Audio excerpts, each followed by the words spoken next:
سيئات أعمالنا من يهده الله فلا مضل له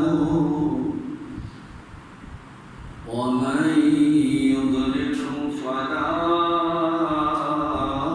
هادي له ونشهد أن سيدنا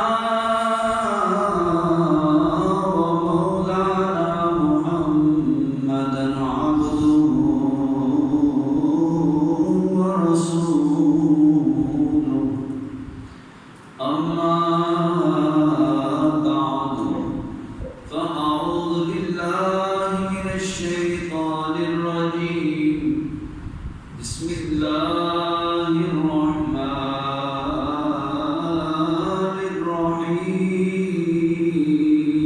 الرحيم ورفعنا لك ذكرك صدق الله العظيم وصدق رسوله النبي الكريم الأمين إن الله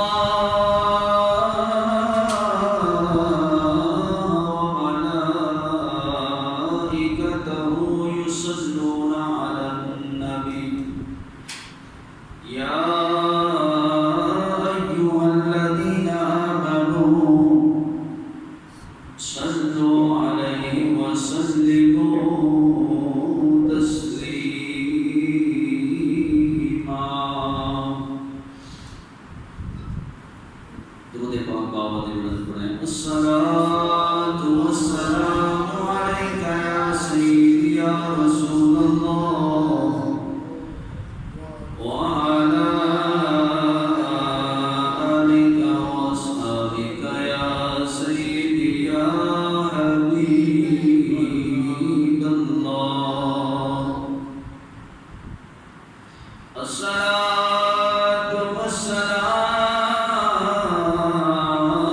عليك يا سيدي يا نبي الله وعلى آلك وأصحابك يا سيدي يا نور الله مولاي صل وسلم دائما أبدا على حبيبك خير الخلق كلهم هو الحبيب الذي ترجى شفاعته لكل هول من الأحوال مقتحم رب صل وسلم دائما أبدا على حبيبك خير الخلق كلهم بلغ العلا بكماله كشف الدجى بجماله حسنت جميع خصاله صلوا عليه وآله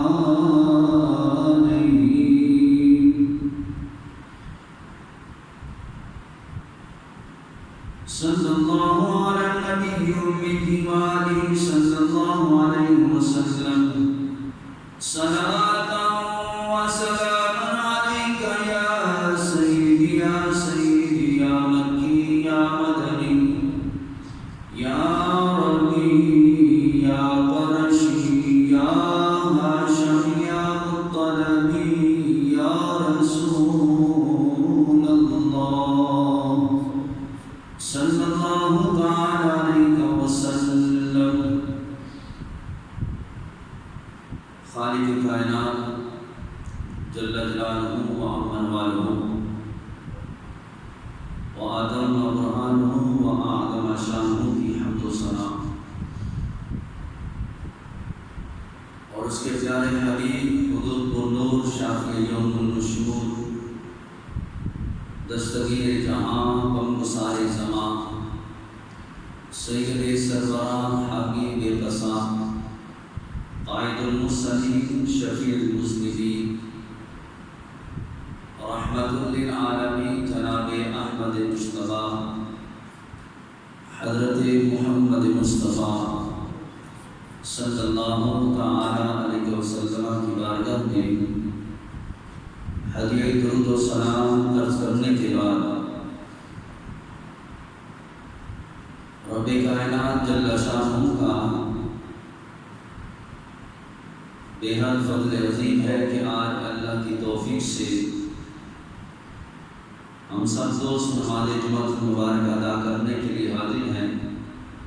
دعا ہے خالق کائنات جل شانہ میری اور آپ سب کی اس حاضری کو اللہ اپنی بارگاہ میں شرف قبولیت عطا فرمائے، اور خصوصاً خالق کائنات جل شانہ مجھے حق سچ بیان کرنے کی اور ہم سب کو سن کر اس پر عمل کرنے کی بھی اللہ توفیق عطا فرمائے۔ حضرات محترم، ماہ سفر مظفر کا مہینہ اس کے اختتام ہو رہا ہے، اور 2 دن کے بعد ماہ ربیع الاول، جس کو ماہ ربیع المرشد بھی کہا جاتا ہے، اس مقدس مہینے کا آغاز ہو رہا ہے، اور یہ وہ بابرکت مہینہ ہے کہ جس مہینے کے اندر میرے اور آپ کے آقا و مولا حضرت محمد مصطفیٰ صلی اللہ تعالی علیہ وسلم اس دنیا میں جلوہ گر ہوئے۔ ہمارے لیے اہل محبت کے لیے یہ مہینہ انتہائی اہم ترین مہینہ ہے کہ ماہ ربیع المرشد میں حضور علیہ السلام کی آمد کا ذکر ہوتا ہے، حضور علیہ السلام کی ولادت کا ذکر کیا جاتا ہے، آپ کے معجزات و کمالات کو بیان کیا جاتا ہے، آپ کی آمد کی خوشیاں منائی جاتی ہیں،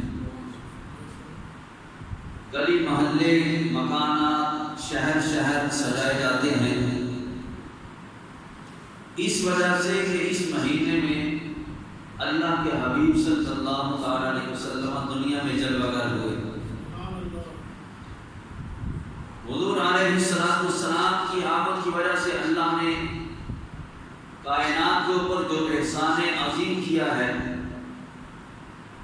اتنی بڑی نعمت عطا فرما کے رب تعالی جل شانہ نے انسانیت کے اوپر جو فضل کیا ہے، ہم اس کا اندازہ نہیں لگا سکتے،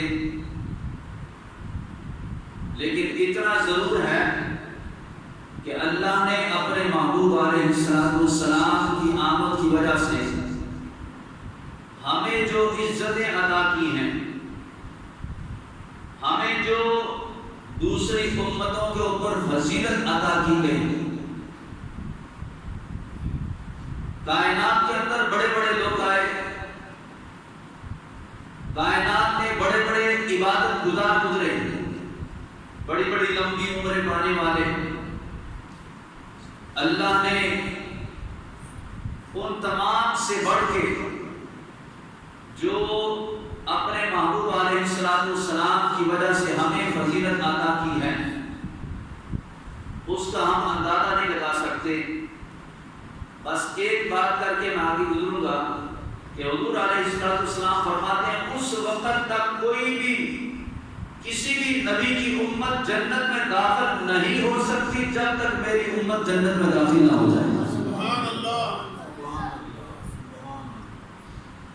اس سے بڑھ کے آپ اور کیا اندازہ لگا سکتے ہیں کہ حضور علیہ السلام کی وجہ سے اللہ نے ہمیں اتنا شرف عطا کیا ہے، اور آپ کی آمد کی وجہ سے دنیا سے کفر مٹا، ظلم ختم ہوا۔ اس دور میں جو جہالت تھی برکت سے اللہ نے اس جہالت کو اسلام کی وجہ سے، اسلام کی صورت میں اللہ نے جہالت کو ختم کیا،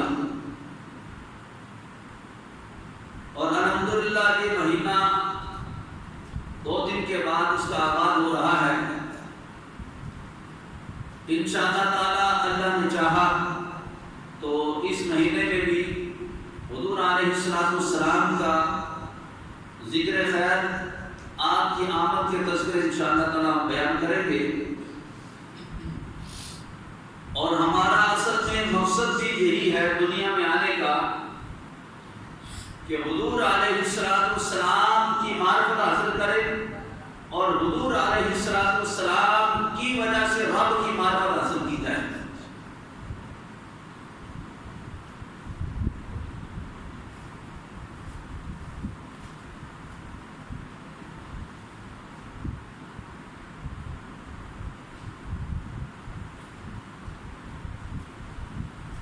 تو رب کائنات جل شانہ نے اپنے محبوب علیہ السلام کی وجہ سے ہمیں جو فضیلت، جو برکت عطا کی ہے، اس کا ہم اندازہ نہیں لگا سکتے ہیں۔ تو جب یہ ماہ ربیع الاول کے مہینے کا آغاز ہوتا ہے تو پھر جو اہل محبت ہوتے ہیں، جو حضور علیہ السلام کے ساتھ پیار کرنے والے ہیں، پھر ماہ میلاد میں، ماہ ربیع الاول میں حضور علیہ السلام کی آمد پر وہ انتہائی درجے کی خوشیاں مناتے ہیں۔ گھروں کو سجانا، گلیوں کو سجانا، نئے لباس پہننا، اور خصوصاً اہتمام کے ساتھ کہ جہاں کے حضور علیہ السلام کا ذکر میلاد ہو رہا ہو وہاں کی حاضری دینا، یہ اپنے لیے سعادت مندی سمجھی جاتی ہے، اور یہی ایک ایمان والے بندے کی محبت کا یہ تقاضا ہے کہ جب اس کے محبوب علیہ السلام کی آمد کا وقت ہو تو پھر اہل محبت اپنے نبی علیہ السلام کی آمد کی وجہ سے خوشیاں مناتے ہوئے نظر آتے ہیں۔ انشاءاللہ تعالی ہم بھی اپنی مسجد میں حضور علیہ السلام کی آمد کی خوشیوں میں انشاءاللہ تعالی پروگرام کروائیں گے۔ اس طرح کے معمول کے مطابق 11 اور 12 جو درمیانی شب ہوتی ہے، اس میں الحمدللہ سال سے ہماری مسجد میں پروگرام ہوتا ہے۔ انشاءاللہ اس سال بھی ہوگا، تمام دوست اس میں شرکت بھی فرمائیں، اور اس کے علاوہ انشاءاللہ تعالی یہ درمیان میں جو جمعہ المبارک کے جو دن آئیں گے، اس میں بھی حضور علیہ السلام کے اوصاف، اللہ نے جو آپ کے اوپر انعامات کیے ہیں، اس کو بیان کیا جائے گا۔ ایک تو یہ ہے کہ یہ جو مہینہ ہے اس میں حضور علیہ السلام کی آمد کی خوشیاں منائی جاتی ہیں۔ دوسرا، اس مہینے کو درود پاک کا مہینہ بھی کہا جاتا ہے، یعنی کہ اس مہینے میں کثرت کے ساتھ درود پاک پڑھا جاتا ہے کہ حضور علیہ السلام کی جو آمد ہے یہ بندے مومن کے لیے بہت بڑی نعمت ہے، اور جب نعمت مل جائے تو اس نعمت کے ملنے پر خوشی کا اظہار کرنا یہ ایمان کا تقاضا ہے۔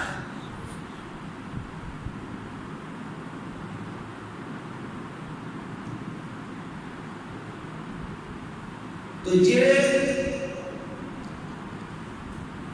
حضور علیہ السلام کی جو آمد ہے یہ ہمارے لیے ایک بہت بڑا انعام ہے۔ حضور کی آمد کی خوشی بھی کریں اور حضور علیہ السلام پر کثرت سے درود و سلام بھی پڑھا جائے کہ یہ اس نعمت عظمیٰ کے ملنے پر شکرانے کا اظہار ہے کہ آپ کا ذکر درود پاک پڑھ کے کیا جائے۔ اب یہ بھی بہت بڑی نعمت ہے کہ جیسے معراج کا مہینہ شروع ہوتا ہے، دوست احباب اپنے کپڑوں پہ بیچ لگا لیتے ہیں میلاد کے نام سے، پتہ چل جاتا ہے کہ یہ اس بندے کو اپنے محبوب علیہ السلام کی آمد کی خوشی ملی ہے۔ گھروں پہ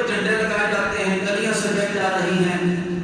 ٹھیک ہے سارے معاملات ہیں انشاءاللہ اس پر بھی گفتگو کریں گے، لیکن آج کا جو ہمارا موضوع ہے وہ درود پاک کے حوالے سے ہے کہ رب نے اتنی بڑی نعمت عطا کی ہے اور اتنی قیمتی نعمت عطا کی ہے. رب نے کائنات کی مختلف نعمتیں ہمیں عطا کی ہیں جس کو ہم شمار نہیں کر سکتے کہ اللہ نے کیا کچھ ہمیں عطا کیا ہے. اور اتنی نعمتیں دینے کے بعد رب نے نعمتوں کو دینے کے بعد یہ نہیں کہا کہ میں نے تمہارے اوپر احسان کیا ہے، لیکن جب باری آئی نا ہمارے آقا مولا حضرت محمد مصطفیٰ صلی اللہ تعالی علیہ وسلم کی، تو پھر کیا ہوا؟ پھر فرمایا لقد من اللہ علی المؤمنین اذ بعث فیہم رسولا. فرمایا کہ ہم نے مومنوں پر احسان کیا ہے کہ ہم نے ان کو اپنا رسول عطا فرما دیا ہے.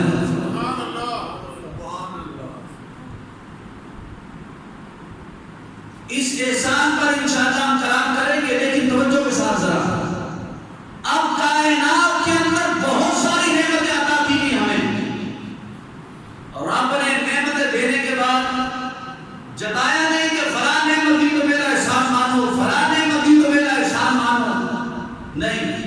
لیکن جب اپنے محبوب کی باری آئی فرمایا کہ میرا احسان مانو کہ میں نے تم میں سے تم کو اپنا پیارا رسول عطا فرمایا ہے. جب اتنی بڑی نعمت مل گئی ہے اب شکرانے کے طور پر اب ہمیں کیا کرنا چاہیے کہ اب اس نعمت کا چرچا کریں. فرمایا وَأَمَّا بِنِعْمَةِ رَبِّكَ فَحَدِّثْ. رب فرماتے جب تمہیں کوئی نعمت مل جائے، اللہ تمہارے اوپر کوئی فضل کر دے، اللہ تمہارے اوپر کوئی کرم نوازی کر دے، یوں کہہ لو جب رب تم سے راضی ہو جائے اپنی نعمتوں کے خزانے تمہارے لیے کھول دے، تو پھر کیا ہے؟ فرمایا جو نعمت رب تمہیں عطا فرمائے پھر نعمت لے کے نہ شکری نہ کیا کرو، بلکہ اس نعمت پر رب کا شکر ادا کرو، اس کے چرچے کیا کرو. وَأَمَّا بِنِعْمَةِ رَبِّكَ فَحَدِّثْ. رب تمہیں جب کوئی نعمت عطا فرمائے تو پھر لوگوں کو بتاؤ. اس میں دکھلاوے کے لیے نہیں کہ شکرانے کے طور پہ دیکھو رب نے مجھے یہ نعمت عطا فرمائی ہے. تو اب وہ اس کا طریقہ کار کیا ہے کہ جو رب نے سب سے بڑھ کر نعمت عطا فرمائی ہے وہ رب نے اپنا محبوب ہمیں عطا فرمایا ہے. اب اس کی آمد کا جب وقت ہو تو اب وہ ہم کیسے اظہار کریں؟ اب اس کو لفظوں میں تو بیان نہیں کیا جا سکتا. بس بندہ اپنے جذبات جو ہیں وہ جو عاشق ہوتا ہے بس وہ اپنی کیفیت کو لفظوں میں نہیں بیان کر سکتا، پھر اس کے انداز کلام سے، اس کے حلیے سے، اس کے انداز سے پتہ چل جاتا ہے کہ اس کو اپنے محبوب سے پیار کتنا زیادہ ہے. تو اس کا ایک طریقہ یہ ہے کہ جو نعمت ملے پھر اس کا چرچا کرو. چرچا کیسے کرنا؟ لوگوں کو بتاؤ کہ حضور آ گئے ہیں. خوشی نہیں ہو رہی؟ لوگوں کو بتاؤ کہ ہمارے نبی کی آمد کا مہینہ شروع ہونے والا ہے. آج ہمارا موضوع یہی ہے. آج میں آپ کو بتانا چاہتا ہوں کہ حضور کی آمد کا مہینہ شروع ہونے والا ہے. اونچی کیس بڑھانے کا خوش ہو کے بیٹھو. دو درد تکلیفہ تکلیفہ مصیبت چھڑ کے آیا کرو. اٹینشن تو فری ہو کے حضور کا ذکر سنا کرو. کہ حضور کا ذکر ایسا ہے غموں میں لے حضور کا ذکر تو اللہ غموں پر مٹا دیتا ہے، خوشیوں میں حضور کا ذکر کرے تو اللہ خوشیوں کو بڑھا دیتا ہے. تو ایک طریقہ حضور علیہ السلام کی نعت شریف پڑھنا، ذکر و اذکار کرنا، درس و بیان کرنا، اپنے حلیے سے، اپنے انداز کلام سے لوگوں کو بتانا، اظہار کرنا، یہ بھی حضور کی آمد کی خوشیاں ہیں. اور ایک طریقہ علماء نے یہ بیان فرمایا ہے کہ حضور علیہ السلام پر کثرت کے ساتھ زیادہ سے زیادہ درود و سلام پڑھنا.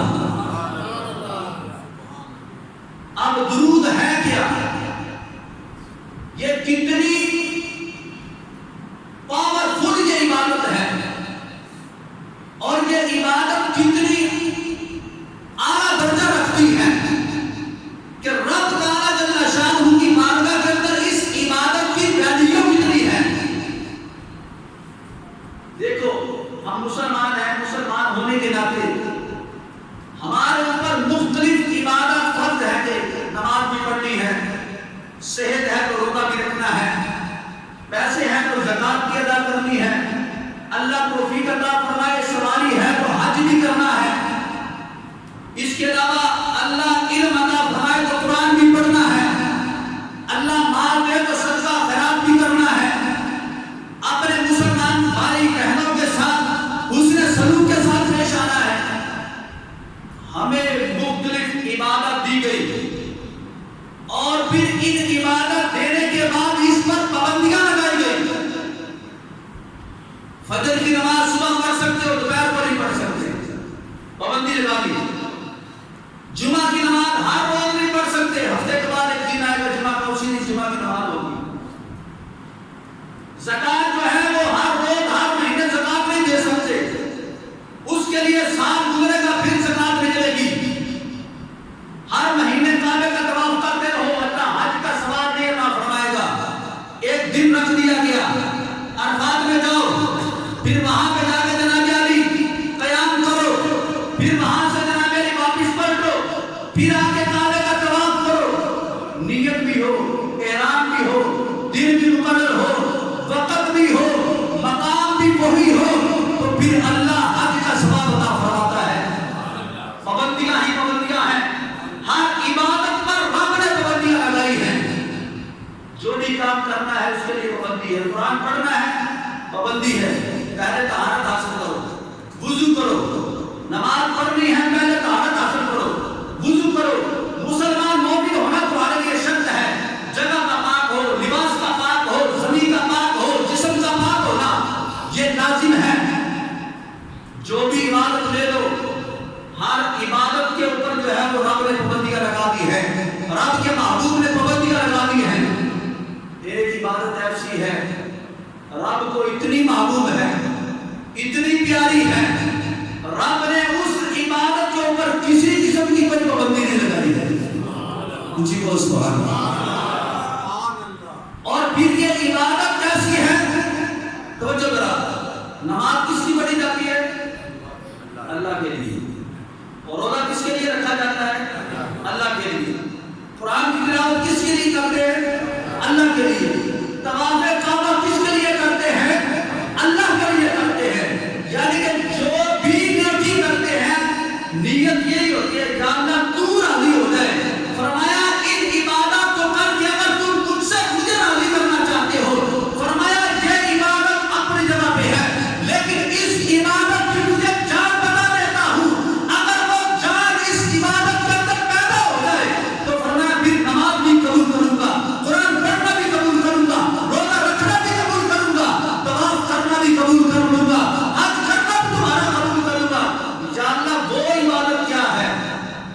فرمایا وہ ایسی عبادت ہے، فرمایا وہ کام ایسا ہے اتنا اعلیٰ ہے، فرمایا وہ کام نہ صرف تمہیں کرنے کا حکم دے رہا ہوں، فرمایا ان اللہ وملائکتہ یصلون علی النبی، فرمایا بے شک رب بھی اپنے محبوب پر درود بھیجتا ہے، رب کے فرشتے بھی درود بھیجتے ہیں۔ اب دیکھو رب نماز نہیں پڑھتا، اللہ نہ نماز پڑھتا ہے، نہ فرشتے نماز پڑھتے ہیں۔ کچھ احادیث کے اندر نماز کی حالت کو بیان کیا گیا، وہ کہہ رہا موضوع ہے۔ جس طرح ہمارے اوپر عبادت ہے نہ فرشتوں کے اوپر ہے، نہ رب کرتا ہے نہ فرشتے کرتے ہیں، نہ رب روزہ رکھتا ہے نہ فرشتے روزے رکھتے ہیں، نہ رب تعالیٰ قرآن کی تلاوت کرتا ہے نہ فرشتے کرتے ہیں، نہ رب کعبے کا طواف کرے نہ فرشتے کرے۔ یا اللہ پھر تو کیا کرتا ہے؟ فرمایا میں یہ کام کرتا ہوں۔ وہ کیا ہے؟ فرمایا میں اپنے محبوب کا ذکر کرتا ہوں، میں اپنے محبوب کا ذکر کرتا ہوں۔ یا اللہ کیسے کرتا ہے؟ فرمایا ان اللہ وملائکتہ، نہ صرف میں کرتا ہوں، میرے فرشتے بھی میرے محبوب کا ذکر کرتے ہیں۔ اب وہ ذکر کس طریقے سے ہے؟ فرمایا وہ درود کی صورت میں ہے، فرمایا میں بھی کرتا ہوں، میرے ملائکہ بھی کرتے ہیں۔ پھر آگے کیا فرمایا؟ یا ایھا الناس، نہیں اللہ نے عبادت کے لیے بندوں کو حکم دیا کہ اے میرے بندوں میری عبادت کرو، لیکن درود پاک کے لیے رب نے صرف یہاں پہ ایک قید لگائی ہے، اور وہ کیا قید ہے؟ فرمایا یا ایھا الذین آمنوا، اے ایمان والو تم صلو علیہ وسلموا تسلیما، فرمایا تم میرے محبوب پر درود بھی بھیجا کرو، سلام بھی بھیجا کرو۔ رب درود بھیجتا ہے، فرشتے درود بھیجتے ہیں، ہمیں حکم ہے کیا؟ فرمایا تم درود بھی بھیجو، سلام بھی بھیجو۔ زیادہ تو خود ایک کام کرتا ہے، فرشتے ایک کام کرتے ہیں، ہمیں کیوں سلام کا کہتے ہو کہ درود بھی بھیجو سلام بھی بھیجو؟ فرمایا درود بھی بھیجو کہ درود رب بھیجتا ہے، درود بھیجو کہ درود فرشتے بھیجتے ہیں۔ سلام کا اس لیے کہا کہ فرمایا درود بھی بھیجو اور سلام بھی کرو، اس لیے کہ فرمایا درود بھیج کے جب میرے محبوب پر سلام کرو گے، ادھر سے تم سلام کرو گے، ادھر سے میرا محبوب سلام کا جواب عطا فرمائے گا۔ ہم کہتے ہیں السلام علیکم، یا حضور کی بارگاہ میں پیش کر کہتے ہیں السلام والسلام علیکہ، اے اللہ کے رسول آپ پر، یا رسول اللہ صلی اللہ علیہ وسلم آپ پر درود اور سلام ہو۔ جب ہم کہتے ہیں السلام علیکہ یا رسول اللہ، یا رسول اللہ آپ پر سلامتی ہو، تو جب ہم رسول اللہ کو سلام کرتے ہیں تو ادھر سے وعلیکم السلام کا جو ہے وہ جواب وہی کو آتا ہے۔ ہم آپ کو کہتے ہیں آپس میں کہتے ہیں السلام علیکم، بھائی آپ سلامت رہے، ہم دعا دیتے ہیں، آگے سے کیا جواب دیتا ہے؟ وعلیکم السلام، یار آپ پر بھی سلام ہو، آپ بھی سلامت رہو۔ جب ہم حضور پر درود اور سلام دیتے ہیں تو پھر حضور بھی ہمارے پر پلٹ کے سلام کا جواب دیتے ہیں کہ جو امتی حضور پر درود بھیجتا ہے، سلام بھیجتا ہے، پلٹ کے پھر حضور کی بارگاہ سے سلام کا جواب ملتا ہے۔ اور یہاں پہ ایک محبت والی بات یہ جو درود لفظ بولا جاتا ہے، اس کا معنی مفہوم کیا ہے؟ کہ رب بھی درود بھیجتا ہے۔ چلو سلام کی بات سمجھ میں آ گئی کہ السلام علیکم کہا آپ پر سلامتی ہو، تو سننے والے کہتے ہیں وعلیکم السلام کہ آپ پر بھی سلامتی ہو، دونوں دعا دیتے ہیں۔ تو درود کا معنی کیا ہے؟ درود کسے کہا جاتا ہے؟ درود کے کئی معنی مطابق علماء نے بیان کیے ہیں، یہاں پہ صرف ایک معنی بیان کرتا ہوں، اسی کے اندر اسی کے ذمن میں ساری باتیں آ جائیں گی۔ وہ کیا ہے؟ فرمایا درود پاک کا مطلب یہ ہے کہ حضور علیہ السلام کا کثرت کے ساتھ ذکر خیر کرنا ہے۔ سبحان اللہ، حضور کا کثرت کے ساتھ ذکر کرنا، کہ آپ کی تعریفیں کرنا، کہ درود پاک یعنی کہ رب تعالیٰ درود بھیجتا ہے، فرشتے درود بھیجتے ہیں، تو معنی کیا ہوا؟ کہ رب تعالیٰ ہر وقت اپنے محبوب علیہ السلام کی تعریفیں ہی تعریفیں بیان کرتا ہے۔ رب بھی تعریفیں کرتا ہے، رب کے فرشتے بھی تعریفیں کرتے ہیں، اور ہمیں بھی حکم دیا جا رہا ہے اے ایمان والو، جو تم میں سے ایمان والا ہے وہ بھی میرے محبوب کی تعریفیں بھی کیا کرے۔ کبھی حسن کی تعریف کی، کبھی آپ کے معجزات کی تعریف کی، کبھی آپ کی نورانیت کی تعریف کی، کبھی آپ کی گفتار کی تعریف کی، یعنی کہ جو خوبیاں، جو کمالات، جو رب نے صفات اپنے محبوب کو عطا کی ہیں، فرمایا ان صفتوں کا ذکر کرنا، خوش ہو کے لوگوں کو بتانا کہ میرے حضور ایسے ہیں، میرے حضور ایسے ہیں، میرے حضور کے نئے نقش ایسے ہیں، میرے حضور کی آنکھیں ایسی ہیں، میرے حضور کے ابرو ایسے ہیں، میرے حضور کے لب و رخسار ایسے ہیں، میرے حضور بولتے ہیں جیسے جیسے جناب علی پھول جو ہے وہ لہجوں کے اندر جو ہے وہ اس کی خوشبو آ رہی ہے، جب بولے تو منہ سے ایسا نور نکلتا ہے تو دیواریں روشن ہو جاتی ہیں۔ میرے محبوب کو وہ رب نے کمالات عطا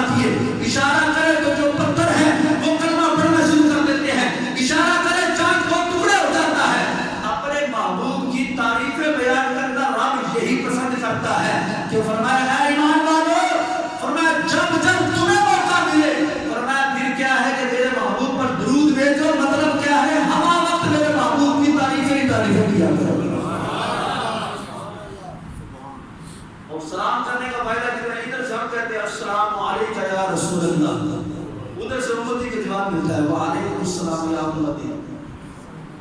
وہ امتی کتنا خوش نصیب ہے جس کو حضور سلام بھیجے، اس امتی کے بارے میں نعرے ہو جاتے ہیں، اس امتی کی جو شادی مدانی ہو جاتی ہے کہ حضور علیہ السلام ایک حدیث پاک میں بیان فرماتے ہیں، حضرت ابو امامہ رضی اللہ تعالیٰ عنہ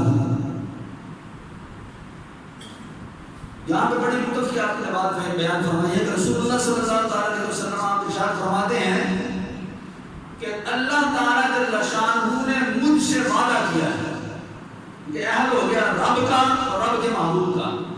اب وعدہ سنو ذرا، جب میرا وصال ہوگا، جب میں دنیا سے پردہ فرما جاؤں گا، پھر کیا ہوگا؟ تو پھر اللہ تعالیٰ جل شانہ مجھے یہ طاقت عطا فرمائے گا۔ کب؟ وصال کے بعد کی بات آپ بیان فرما رہے ہیں کہ جب میرا وصال ہو جائے گا، میں دنیا سے پردہ فرما جاؤں گا، پھر کیا ہوگا کہ اللہ مجھے یہ طاقت عطا فرمائے گا کہ جب بھی میرا کوئی امتی مجھ پر درود و سلام کرے گا، میں اپنے کانوں سے سماعت کیا کروں گا۔ اور اس سلام ہم کریں جہاں سے، حضور کہاں ہے؟ مدینے میں، نہ کوئی ٹیلی فون سسٹم ہے، نہ کوئی ایسا جناب ہے کوئی کنیکشن ہے کہ جس کے ذریعے سے بات جائے۔ ایک کنیکشن ہے، ایک کنیکشن ہے کہ جس کے ذریعے سے ہمارا پیغام حضور کی بارگاہ میں جاتا ہے۔ وہ کون سا پیغام ہے؟ وہ کون سا کنیکشن ہے؟ وہ ایمان والا کنیکشن ہے جس کا تعلق دل سے ہوتا ہے۔ جیسے کہتے ہیں دل کو دل سے، دل کو دل سے، تو جس امتی کے دل کو نبی کے دل سے نہ ہو جائے، اسی بڑے ٹھنڈے ٹھنڈے بولتے ہیں، جس امتی کو اپنے نبی کے ساتھ تعلق ہو جائے، جس امتی کا کنیکشن نبی کے ساتھ مضبوط ہو جائے، اب وہ مدینے میں ہو ضروری نہیں، وہ مکے میں بیٹھ کے درود پڑھے ضروری نہیں۔ میرے محبوب فرماتے ہیں میرا امتی مشرق میں ہو، مغرب میں ہو، شمال میں ہو، جنوب میں ہو۔ حضرت ابو امامہ رضی اللہ تعالیٰ فرماتے ہیں کہ میرے محبوب نے فرمایا، سورہ کان کھول کے فرمایا کہ اللہ تعالیٰ جل شانہ میری امت کو میرے روزے کے اندر اس طریقے سے داخل فرما دیتی ہے کہ گویا کہ میں اپنے امتیوں کو اس طرح دیکھتا ہوں کہ جیسے میرے سامنے ہو، ادھر سے امتی درود بیٹھتا ہے، ادھر سے امتی سلام بیٹھتا ہے، فرمایا میں اپنے کانوں سے اپنے محبوب امتی کا درود بھی سنتا ہوں، سلام بھی سنتا ہوں۔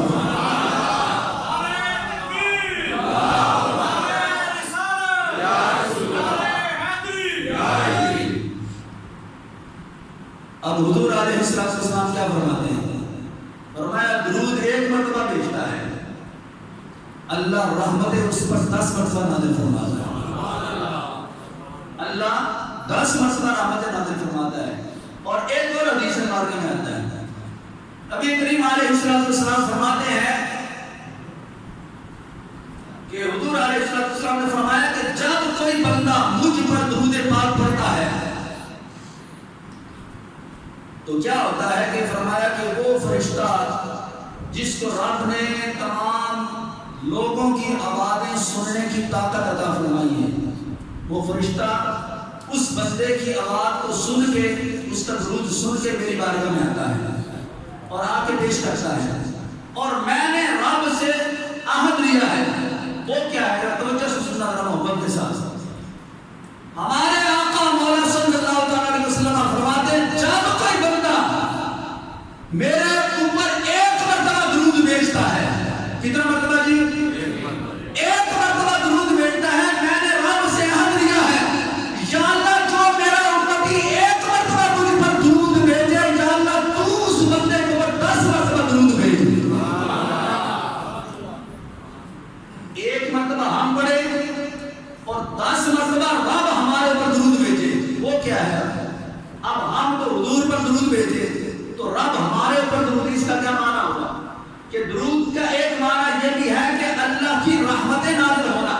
ہم کہتے ہیں یا اللہ اپنے محبوب پر درود بھیج، کیا ہے کہ یا اللہ اپنے محبوب پر رحمتوں کی برسات عطا لیے وعدہ لیا، یا اللہ جو ایک مرتبہ کہیں گے میرے اوپر درود ہو سلام ہو، یا اللہ تو اس کو ایک مرتبہ اس کے اوپر درود نہ بھیج بلکہ اس کے اوپر 10 مرتبہ رحمتوں والا درود بھیج، یعنی کہ 10 مرتبہ اس کے اوپر رحمت کی نگاہ ڈال۔ اب جس پر رحمت کی نگاہ 10 مرتبہ پڑے وہ بندہ کتنا خوش نصیب ہو گیا، وہ بندہ اللہ کی بارگاہ کے اندر کتنا مقبول و منظور ہوگا کہ جو بندہ درود پڑھ رہا ہے اب وہ بندہ ایسا کام نہیں کرتا کہ وہ بندہ جناب علی وہ اس کی ویلیو کوئی نہیں ہے۔ درود پڑھنے والا بندہ اپنے نبی کی نگاہ میں بھی ہوتا ہے، اپنے رب کی نگاہ میں بھی ہوتا ہے۔ اب اس کی توجہ کا مرکز تو شہر مدینہ ہے، بندے مومن کی توجہ کا مرکز تو روضہ رسول اللہ ہے، ذات مصطفیٰ ہے، لیکن کیا ہے ادھر سے ہم حضور پر درود بھیج رہے ہوتے ہیں۔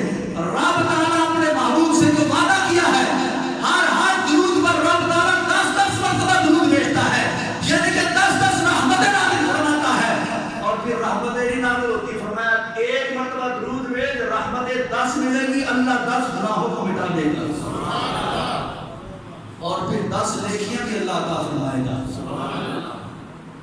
اب یہ کتنی برکتیں ہیں، کتنی فضیلتیں ہیں اس بندے مومن کے لیے جو حضور علیہ السلام کے اوپر کثرت کے ساتھ درود و سلام پڑھتے ہیں۔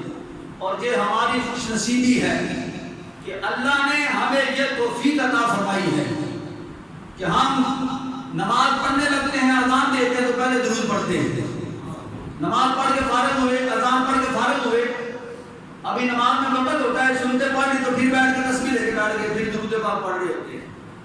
کبھی کوئی گھر کے اندر کوئی خوشی کا موقع ہوا تو پھر درود و سلام، پھر جناب علی کو نعت خوانی، کبھی غم کا موقع ہوا تو پھر حضور کا ذکر ہوتا ہے، پھر درود و سلام حضور کی نعتیں پڑھی جاتی ہیں۔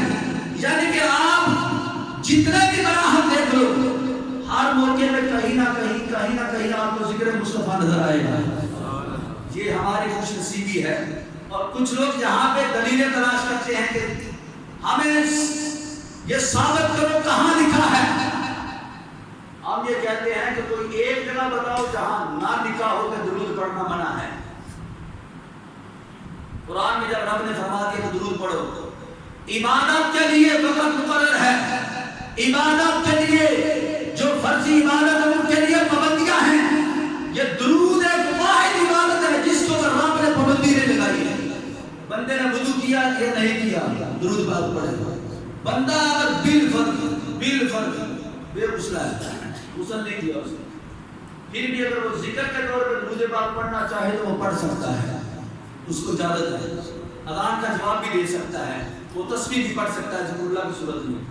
تو گویا کہ یہ عبادت اتنی جامع اور اتنی عرفہ و اعلیٰ ہے کہ فرمایا کہ میرا امتی تو امتی رہا، اگر کوئی حشرات و عرض کے اندر میں سے اگر کوئی میرے اوپر درود و سلام پڑھے تو میں اس کا درود و سلام بھی خود سماعت فرماتا ہوں۔ حضرت علی رضی اللہ تعالیٰ عنہ آپ اس حدیث کو بیان فرماتے ہیں کہ فرمایا کہ حضور علیہ السلام فرماتے ہیں کہ میں نے دیکھا کہ جب میں مدینے کی گلیوں سے پہاڑوں کے قریب سے جب گزرتا ہوں تو فرمایا کہ میں ان پتھروں کو پہاڑوں کو جانتا ہوں کہ جب میں گزرتا ہوں تو وہ مجھ پر درود و سلام پڑھ رہے ہوتے ہیں، پہاڑ ہو کے پتھر ہو کے وہ درود و سلام پڑھتے ہیں۔ اور یہ الحمدللہ ہماری خوش نصیبی ہے۔ اور حضرت امام جعفر صادق رضی اللہ تعالیٰ عنہ آپ سے سوال کیا گیا اہل حق کے بارے میں کہ جو حق والی جماعت ہے اس کی پہچان کیا ہے۔ آپ نے اہل سنت کا نام لیا، فرمایا ان کا نام اہل سنت ہوگا۔ جب یہ بیان کیا گیا تو سائل نے دوبارہ پھر دوسرا سوال کر دیا، کہا ہو سکتا ہے کوئی اور بھی لوگ اس نام کے ساتھ منسوب ہو جائیں اور وہ بھی کہیں کہ ہم بھی اہل سنت ہیں، تو پھر ہمیں کیسے پتا چلے گا کہ جس کے بارے میں آپ نشان نہیں فرما رہے ہیں کہ وہ حق والی جماعت ہے۔ آپ نے فرمایا ان کا ایک عمل ہے جو بڑا پیارا عمل ہے، فرمایا وہ اسی جماعت کے اندر ہوتا ہے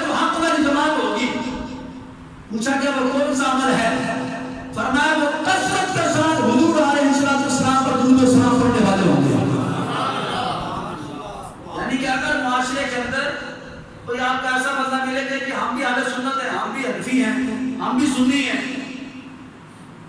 پھر اس کے عمل کو دیکھو. وہ حضور علیہ السلام پر درود و سلام خوشی کے ساتھ پڑھتا ہے یا درود پاک پڑھنے کے لیے دلیلیں مانگتا ہے؟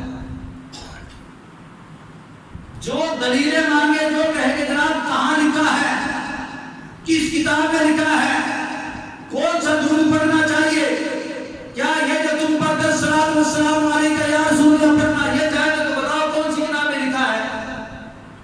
یہ بات ذہن میں رکھو. نماز کے لیے درود ابراہیمی کے بارے میں کہا گیا یہ درود پاک پڑھو، لیکن اس کے علاوہ بہت سارے درود ہیں جو احادیث کے اندر بیان کیے گئے ہیں، اور صحابہ سے بہت سارے درود پاک منقول ہیں.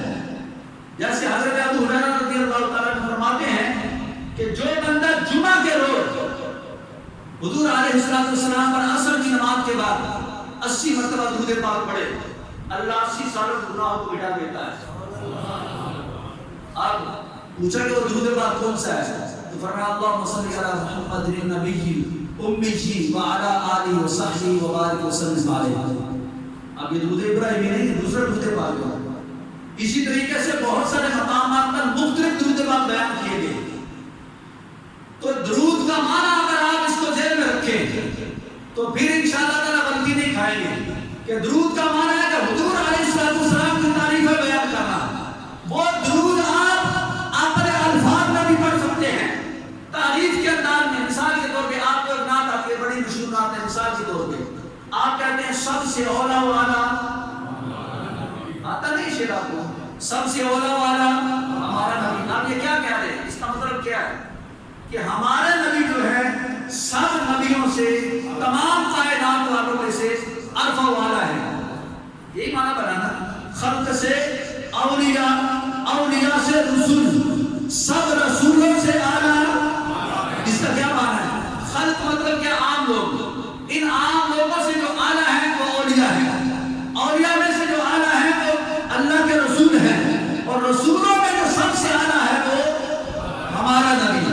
اب یہ کیا ہم کر رہے ہیں؟ تعریف کر رہے ہیں آپ کے، مطلب کہ جو اللہ نے آپ کو کمالات عطا کیے، جو آپ کو خوبی عطا کی ہے، جو آپ کو منصب عطا کیا ہے، اب اس کو ہم اپنے الفاظ میں بیان کر رہے ہیں. اگر اسی کا ترجمہ عربی میں کر لیں قرآن کی صورت میں تو قرآن کہتا ہے تلک الرسل فضلنا بعضهم علی بعض منهم من کلم اللہ ورفع بعضهم درجات. فرمایا کہ ہم نے رسولوں کو بعض پر فضیلت عطا فرمائی. اسی شعر کا ترجمہ ہے، بعض پر فضیلت عطا فرمائی، بعض سے ہم نے کلام کیا.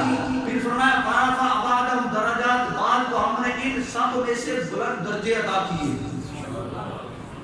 تو یہی آپ فرماتے ہیں نا، حضرت فرمایا خلق سے اولیاء، اولیاء سے رسول، اور پھر سب رسولوں سے اعلیٰ. تو گویا کہ آپ فرماتے ہیں کہ جتنے بھی نبی آئے، رسول آئے، پیغمبر آئے، سب سے اعلیٰ ہمارا نبی. تو یہ کیا کرنا ہے؟ یہ تعریف کرنا ہے. گویا کہ آپ وہ تعریف قرآن کی صورت میں کرو، آپ وہ تعریف جو ہے وہ درود پاک کے عربی الفاظ پڑھنے کی صورت میں کرو. آپ یہ تعریف چاہے نعت کی صورت میں کر لو، یا آپ بیٹھے ہیں آپس میں دوستوں میں بیٹھے ہیں، آپ کبھی حضور کی زلفوں کا ذکر شروع کر دو، کبھی آپ کی آنکھوں کا ذکر شروع کر دو، کبھی آپ کے کانوں کی سماعت کا ذکر شروع کر دو، کبھی آپ کی گفتار کا ذکر شروع کر دو، کبھی آپ کے حسن و جمال کا ذکر شروع کر دو، کبھی آپ کے جناب یعنی جسم کا ذکر شروع کر دو، کبھی آپ کے لباس کا ذکر شروع کر دو. جس کو جو آتا ہے، جیسے آتا ہے، محبت کے ساتھ، اپنے دوستوں کے ساتھ، اپنے بیوی بچوں کے ساتھ، اپنی مجلس کے اندر، اپنی محفل کے اندر بیٹھ کے جب حضور کا ذکر کرے گا، اس کا یہ ذکر کرنا بھی درود و سلام میں شمار کیا جائے گا. معنی کیا ہے؟ حضور کی تعریفیں بیان کرنا. تو تعریف آپ کسی بھی انداز میں کر سکتے ہو کہ میرے حضور کی جو زلفیں ہیں ایسی زلفیں کسی کی نہیں، تو یہ بھی تعریف ہے. میرے حضور کا جو بچپن ہے ایسا بچپنا کسی کا نہیں، تو یہ بھی تعریف ہے. میرے حضور کی جو آمد ہے، میرے حضور کی آمد جیسی کسی کی آمد کائنات میں ہوئی نہیں، تو یہ بھی حضور کی تعریف ہے. کہ حضور علیہ السلام کی آمد کا ذکر کرنا، حضور علیہ السلام کے بچپن کا ذکر کرنا، آپ کی جوانی کا ذکر کرنا، آپ کی شادی کا ذکر کرنا، آپ کے گھر والوں کا ذکر کرنا، یہ بھی حضور کی تعریف ہے. اور حضور کے دانا والوں کا ذکر کرنا، یہ بھی حضور کی تعریف ہے. سمجھ کوئی نہیں